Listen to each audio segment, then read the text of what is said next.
उत्साह मिलता है। आइए हम देखें। और तेरा परमेश्वर यहोवा उस देश में जिसका अधिकारी होने को तू जा रहा है तुझे आशीष दे।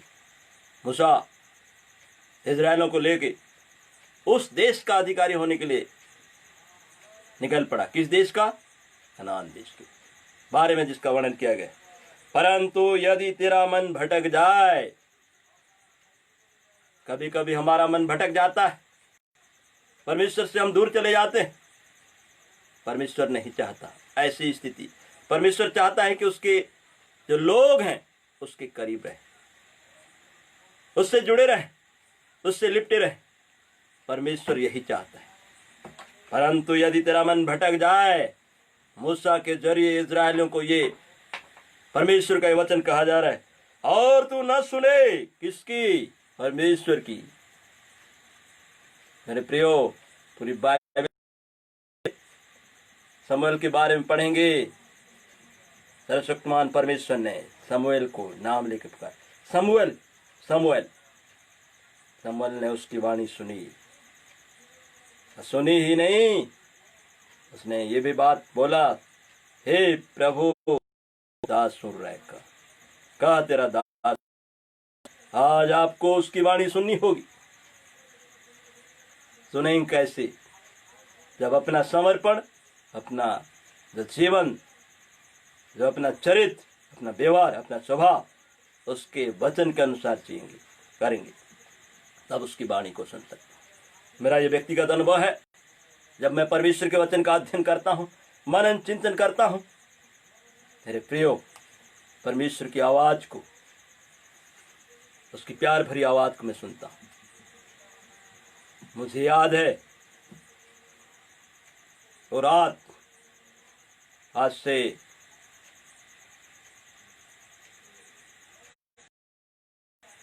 कुछ साल पहले, मैं आपको बताना चाहूँगा, 6 मई 2003 के बाद आज 17 वर्ष हो गए। उस रात्रि को मैं याद करता हूँ। परमेश्वर की आवाज को मैंने सुना। परमेश्वर ने कहा, बेटा बेटा तू मुझसे नहीं जानता। मैं उस रात उठ गया और उसके वचन को पढ़ने लगा। यूहन्ना की किताब जैसे मैंने पढ़ा, वहाँ लिखा था, सत्य को जानोगे और सत्य तुम्हें स्वतंत्र करेगा। आज सचमुच में अगर हम प्रभु यीशु मसीह को जानते हैं, स्वतंत्र हैं। और मैं इस स्वतंत्रता का जो उपयोग है उसके सुसमाचार का प्रचार के लिए बखूबी कर रहा हूं। मैं उम्मीद करता हूं अगर आप यीशु मसीह को जान लिए हैं, घर में बैठे नहीं, रुके नहीं, दुनियाई कार्यों में अपना समय ना गंवाएं। लोगों को इस सच्चाई का सुसमाचार, सच्चाई का संदेश सुनाने के लिए कमर कस लें। समय आ गया है आपको उसके सुसमाचार को उन लोगों तक पहुंचाना है जो गुलामी में, पाप की गुलामी में अभी तक बंधे हुए। यहाँ लिखा है, परंतु यदि तेरा मन भटक जाए और तू न सुने और भटक कर पराये देवताओं को दंडवत करे और उनकी उपासना करने लगे। ऐसा करे। पराये देवता, कौन से पराये देवता? जिन व्यक्तियों को खुद पता नहीं उसके बारे में। एथेंस के लोगों को देख के पौलुस कहता है, हे एथेंस के निवासियों, तुम जिस अनजाने की पूजा करते हो, जिसको बिना जानकर पूजा करते हो, मैं उस जाने हुए परमेश्वर की, जिसको मैं व्यक्तिगत जानता हूं, उसके बारे में तुम्हें बताऊंगा। आज लोगों को पता नहीं सच्चा परमेश्वर कौन है, आपको ही बताना हो। वही अब्राहम, इसहाक, याकूब का परमेश्वर जिसने मूसा की अगुवाई की, उस परमेश्वर के बारे में लोगों को बताना हो। परंतु यदि तेरा मन भटक जाए और तू न सुने और भटक कर पराये देवताओं को दंडवत करे और उनकी उपासना करने लगे, तो मैं तुम्हें आज यह चेतावनी देता हूं। ये वार्निंग दे रहा है परमेश्वर। क्या चेतावनी? कि तुम निसंदेह नष्ट हो जाओगे। इसमें कोई डाउट नहीं, नो डाउट। निसंदेह बेशक बिना डाउट की क्या हो जाओगे, नष्ट हो जाओगे, बचोगे नहीं। और जिस देश का अधिकारी होने के लिए तू यरदन पार जा रहा है, उस देश में तुम बहुत दिनों के लिए रहने ना पाओगे।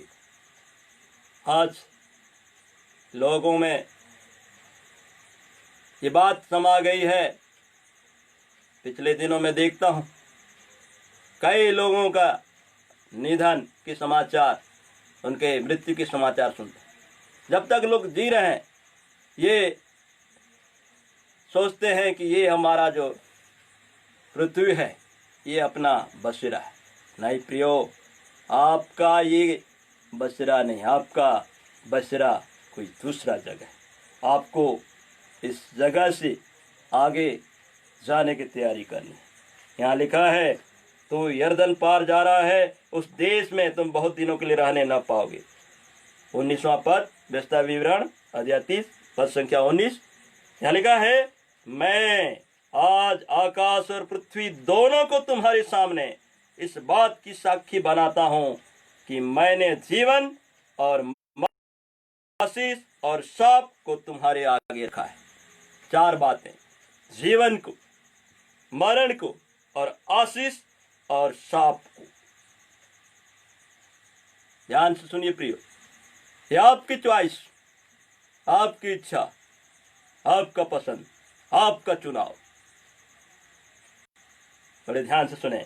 परमेश्वर यहोवा मूसा के माध्यम से इजरायलियों को संदेश दे रहा है कि क्या मैंने जीवन और मरण, आशीष और शाप को तुम्हारे आगे रखा है। 4 बातें। इसलिए ये 4 बातें परमेश्वर आपके सामने आज के परिवेश में भी हम ये सोच सकते हैं। अपना ध्यान लगाइए। इसलिए तू जीवन ही को अपना ले। परमेश्वर का सजेशन है, सुझाव है मूसा के माध्यम से इजरायलियों के लिए, क्या कर ले। इसलिए तू जीवन ही को अपना ले कि तो और तेरा वंश दोनों जीवित रहे। परमेश्वर के बताए मार्ग में चलने से, उसकी आज्ञाओं को, उसकी विधियों को, उसके नियमों का पालन करने से तू और तेरा वंश क्या रहे, जीवित रहे। आज अगर हम सेवकाई करते हैं, परमेश्वर के सुसमाचार को हम सुनाते हैं, हम उसके वचन को सुनाते हैं, ये बड़ी बात नहीं है। दुनिया में ऐसे कई लोग हैं जिन्होंने इस मसीह को जाना, परमेश्वर के वचन का प्रचार किया, सुसमाचार सुनाया। इससे बड़ी बात है कि हमारे साथ साथ हमारे बच्चे, हमारे परिवार का एक एक सदस्य भी इस बात का कायल हो जाए कि वो भी मसीह यीशु का जो प्रेम है, उसका जो संदेश है, लोगों तक पहुंचाए। तब कहीं हमारी जो सेवकाई फलीभूत होगी और हमारा परमेश्वर भी हमारे कार्य से, हमारे परिवार के सदस्यों के द्वारा उसके आज्ञाओं के संबंध में जो उसने कहा, उसको अगर हम प्रचारित करते हैं, उसको मानते हैं, तो हमारा परमेश्वर हमसे, हमारे परिवार से प्रसन्न होगा। अंतिम चरण में हम अपने संदेश के, यहाँ लिखा है व्यवस्था विवरण अध्याय 30 पद संख्या 20। इसलिए अपने परमेश्वर यहोवा से प्रेम करो। मेरे प्रियो, अपने परमेश्वर यहोवा से प्रेम करो। लव टू गॉड, आपके परमेश्वर से प्रेम करना। इसलिए अपने परमेश्वर यहोवा से प्रेम करो और उसकी बात मानो। परमेश्वर से कैसे प्रेम करें? जब हम उसकी आज्ञाओं को मानते हैं, उसका पालन करते हैं, तो ये साबित करता है कि हम उससे प्रेम करते हैं। उसकी बात मानो, उसने जो बातें कही है, और उससे लिपटे रहो। परमेश्वर के वचन में ऐसा लिखा है, यीशु किताब में, बेचता कि यह पुस्तक तेरे चित्त से कभी हटने न पाए, इसी में तू क्या है, दिन रात ध्यान करता रहा। ऐसा करने से ही तेरे काम सफल होंगे और तो प्रभावशाली होगा। प्रियो, इसमें अगर अपना ध्यान लगाएंगे और इसके अनुसार जीवन जीने का प्रयास करेंगे, चलने लगेंगे तो तुम्हारे सभी काम सफल होंगे और तुम प्रभावशाली हो। ये मेरा व्यक्तिगत अनुभव है। जब से मैंने परमेश्वर के वचन को थामा है, इसके अनुसार जीवन जीने का प्रयास किया है, मैं सफलता के शिखर को चूम रहा हूं। पौलुस कहता है, मेरे प्रचार में ज्ञान की लुभावने वाली बातें नहीं, बल्कि आत्मा का सामर्थ्य। हम मसीह यीशु का प्रचार करते हैं, मसीह यीशु के जैसा जीवन, उसका स्वभाव, उसका चरित्र धारण करें। यहाँ लिखा है, क्योंकि तेरा जीवन और दीर्घ जीवन यही है, और उससे लिपटे रहो, क्योंकि तेरा जीवन और दीर्घ जीवन यही है। परमेश्वर की कामना इच्छा है कि हम उसके बताए मार्ग में चलें, उसकी आज्ञाओं का, उसकी विधियों का, उसके नियमों का पालन करें। यही है हमारा जीवन, तेरा जीवन, दीर्घ जीवन। ये जो लाइफ है, इस पृथ्वी पर का जीवन, उसके बाद एक एवरलास्टिंग लाइफ है, अनंत जीवन, दीर्घ जीवन, जिसका हकदार हमें परमेश्वर ने चुना है। यहाँ लिखा है, क्योंकि तेरा जीवन और दीर्घ जीवन यही है, और ऐसा करने से जिस देश को यहोवा ने अब्राहम, इसहाक और याकूब तेरे पूर्वजों को देने की शपथ खाई थी, उस देश में तू रहेगा, उस देश में तू बसा रहेगा। 2-3 वचनों को पढ़ के मैं अपना संदेश समाप्त करूंगा। इसके संदर्भ में यहाँ लिखा है, व्यवस्था विवरण अध्याय 30 पद संख्या 20। हम संदेश के अंतिम चरण में है। यहाँ लिखा है, इसलिए अपने परमेश्वर यहोवा से प्रेम करो और उसकी बात मानो और उससे लिपटे रहो, क्योंकि तेरा जीवन और दीर्घ जीवन यही है, और ऐसा करने से जिस देश को यहोवा ने अब्राहम, इसहाक और याकूब तेरे पूर्वजों को देने की शपथ खाई थी, उस देश में तू बसा रहेगा। ज़्यादा समय न लेते हुए मैं 3 पद पढ़ूंगा और इस आयत का जो इस आयत के संबंध में जो प्रकाशन उसको बताना चाहूँगा। उत्पत्ति 12:7 में लिखा है, तब यहोवा ने अब्राहम को दर्शन देकर कहा, यह देश मैं तेरे वंश को दूंगा। दूसरा पद में पढ़ता हूँ, उत्पत्ति 26:3 में लिखा है, तो इसी देश में रह और मैं तेरे संग रहूंगा और तुझे आशीष दूंगा। सब देश मैं तुझको और तेरे वंश को दूंगा, और जो शपथ मैंने तेरे पिता अब्राहम से खाई थी उसे मैं पूरी करूंगा। अंतिम पद पढ़ूंगा, उत्पत्ति अध्याय 28 पद संख्या 13, और यहोवा उसके ऊपर खड़ा होकर कहता है, मैं यहोवा तेरे दादा अब्राहम का परमेश्वर और इसहाक का भी परमेश्वर हूँ। जिस भूमि पर तू लेटा है उसे मैं तुझको और तेरे वंश को दूंगा। हमारा परमेश्वर जो चीज देने की गारंटी देता है, सिर्फ हमें नहीं, हमारे वंश को भी देना चाहते हैं। और हमारे वंश के लोग कैसे लाभ उठाएंगे? जब हम आज्ञा पालन करते हैं, हमारे बच्चे परमेश्वर के बताए मार्ग में चलने लगेंगे, तब उस आशीष के वारिस होंगे। मेरे प्रियो, आज का जो संदेश आपके जीवन में फलवंत हो, आशीष के कारण ठहरे। एक बार पुनः मैं पढ़ना चाहूंगा, सन आज मैंने तुझको जीवन और मरण और हानि और लाभ दिखाया है, क्योंकि मैं आज तुझे आज्ञा देता हूँ कि अपने परमेश्वर यहोवा से प्रेम करना और उसके मार्गों पर चलना और उसकी आज्ञाओं, विधियों और नियमों को मानना, जिससे तू जीवित रहे और बढ़ता जाए। आत्मिक रीति से बढ़ोतरी हमारे जीवन में परिलक्षित होनी चाहिए। मैं ज़्यादा कुछ न कहते हुए ये कहना चाहूँगा कि आप लोग परमेश्वर की वाणी को सुनने के लिए तैयार हो जाओ। आपके लिए परमेश्वर की योजना है, वो योजना आपके लिए ही नहीं, आपके वंशजों के लिए भी। उस योजना के हकदार बनो। प्रभु आज के संदेश से आप सभी को आशीष देवे। आइए मैं अंतिम प्रार्थना करता हूँ और एक विशेष प्रार्थना निवेदन। मेरा दूसरा मैसेज डोंट फियर, डरो मत, से प्रेरित होकर एक प्रार्थना निवेदन, विशेष प्रार्थना निवेदन जो मेरे पास आया है, उसको करूँगा। मैं आज़ादी team international, shawl winning official, इनके लिए, समाज सेवकों के लिए, पूरे छत्तीसगढ़ भारत के लिए, सुसमाचार प्रचारकों के लिए, प्राय सभी के लिए करूँगा। आइए हम प्रार्थना करें, आंखों को बंद करें।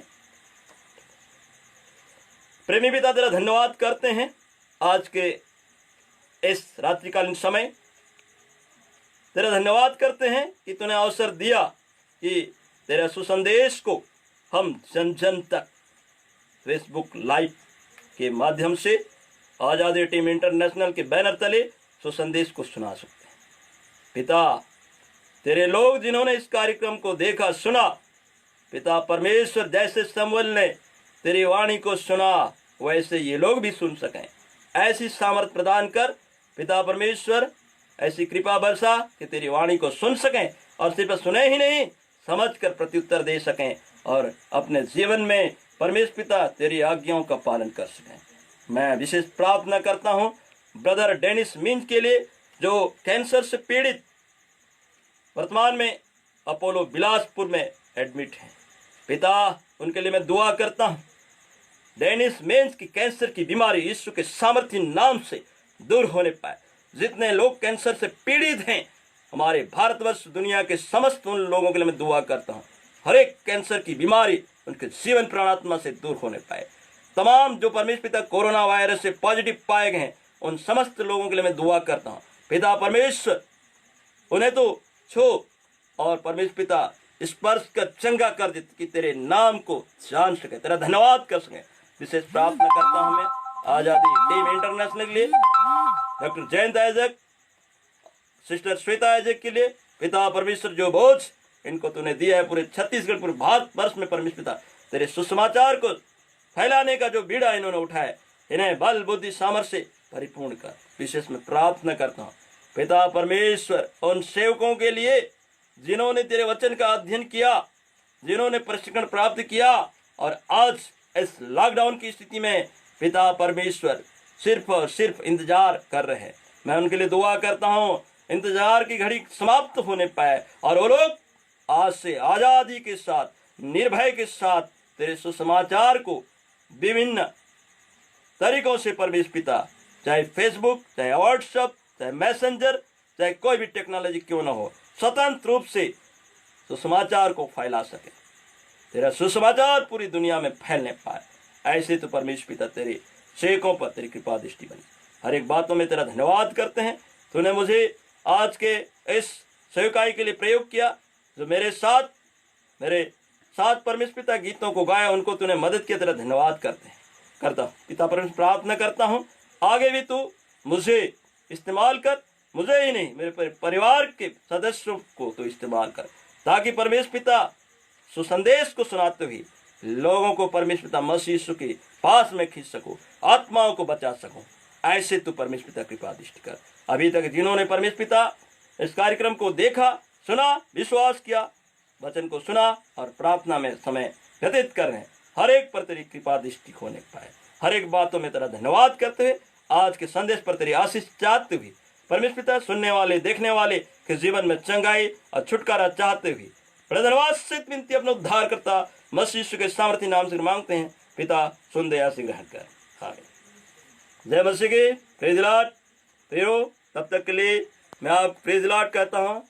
मेरा उम्मीद है, मेरी आशा है और मेरी तमन्ना है कि एक बार जरूर मैं आप लोगों से मिलूंगा और भी सामर्थ्य तरीके से परमेश्वर के वचन का प्रचार अपने व्यक्तिगत जीवन की गवाही के साथ, खुले तौर से, निर्भयता के साथ, निश्चिंतता के साथ सुसमाचार प्रचार करूंगा। ऐसी उम्मीद के साथ मैं पुनः धन्यवाद देता हूं brother Jayant Isaac and sister Shweta Isaac को। सबको जय मसीह की। Praise the Lord. धन्यवाद।